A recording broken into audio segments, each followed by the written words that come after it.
Hi to all. Seema, today we are going to take a one short video in English. I will tell you some of the sentence in Telugu. You have to translate them in English. Are you ready? Ready, sir. నువ్వు ఏమి చేస్తున్నావు?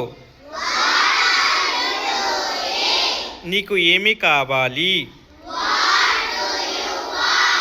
నాకు pen కావాలి. నాకు pen వద్దు. ఏమయ్యింది? నీకు ఎన్ని సంవత్సరాలు? నాకు 5 సంవత్సరాలు. మాట్లాడొద్దు. కదలొద్దు. పోవద్దు.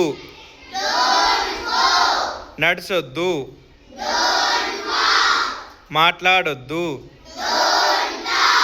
చూడొద్దు. వినొద్దు.